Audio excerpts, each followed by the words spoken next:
এই যে দেখেন, হ্যাঁ, আখ গাছটা যে পুঁতেছি দেখেন কত শাখা পোশাখাগুলো বেরিয়েছে, দেখে সত্যি ভালো লাগছে। হ্যাঁ, এর থেকে তো আনন্দ কিছু না, একটুখানি গাছের নিচেটা পরিষ্কার করে দিলেও তো পাতা পোতা ভালোই থাকে, করে দিই। নিজের গাছের জিনিস, এর থেকে আনন্দের কি আছে বলেন তো? এটুকুই যে আমরা আনন্দ পাচ্ছি, এর থেকে কম নাকি? হ্যাঁ, এই ছাদে এসে একটুখানি দেখে খুশি হই, আনন্দ হয়, হাসি, এর থেকে বড় আর কিছু না।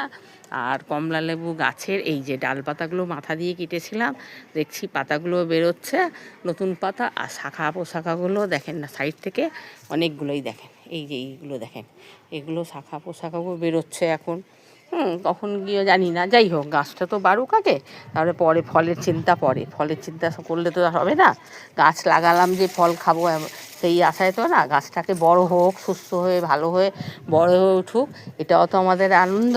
যেমন এই শিম গাছটা দেখেন না, সব শিম শেষ হয়ে গেল, হ্যাঁ, আবার নতুন করে দেখেন পাতা গজাচ্ছে, এতে আবার শিম হবে।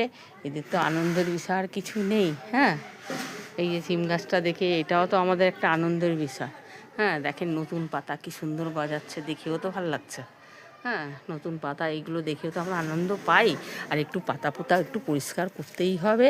আর পাতা যদি পড়ে যাচ্ছে, এর থেকে ভালোই, আবার নতুন পাতা গজাচ্ছে, এ না কি না হচ্ছে না, সেটা তো আমি বলবো না। অনেক দেখেন, আর বীজও অনেকটা তুলে রাখা হয়ে গেছে। এখন বলতে এই দেখেন, বীজের কথা বলতে বলতে এই দেখেন, দেখছেন কি বলি বলেন তো? বীজের কথা বলতে বলতে এখানে যে বীজ একটা আছে আমি নিজেই জানি না, এটাকে বড় কী বলেন তো?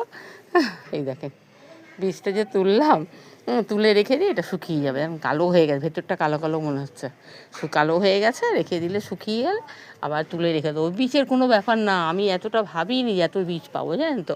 অনেক বীজ পেয়েছি। এর থেকে তো আনন্দের কিছু কোনো ব্যাপারই হতেই পারে না।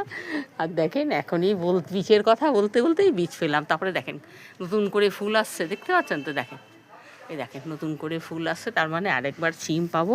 আর এই সিমের জাতটা খুব ভালো, জানেন তো? ওদিকে সিমটা কেমন, আমার নিজেও কেমন যেন না, খেলে একটু কেমন তেতো তেতো ভাব আমার মুখে কিন্তু লাগছে, কেউ বলছে না, কিন্তু আমি যখনই খাচ্ছি আমার মনে হচ্ছে একটু তেতো ভাবটা, কিন্তু বুঝি না। আর ওই সিমটা আমি বাইরের কাউকে মানে দিইও নি, জানেন তো? ঘরেই যেটুকু হয়ে খেয়েছি, এই জন্যই বাইরে কাউকে দেওয়া হয়নি। এই গাছের সিম আমি কিন্তু দিয়েছি, হ্যাঁ, সবাইকে দেওয়া, কারণ কাউকে দিয়ে যদি ভালো ফল না পাই, হ্যাঁ, তার থেকে তো খারাপের দিকে যাবে না। কে দিয়ে যদি দুটো কথা বলে নিজেকে একটা বাজে লাগে, জানেন তো? আমার এগুলো একটু পছন্দ হয় না। হ্যাঁ, সেই জন্য এই সিমগুলো আমরা যেটুকু হোক ঘরেই খেয়েছি, কাউকে দেওয়া হয়নি, এটুকুই খুব ভালো, যাতে কেউ কিছু বলতে না পারে, কেন ভালো খারাপ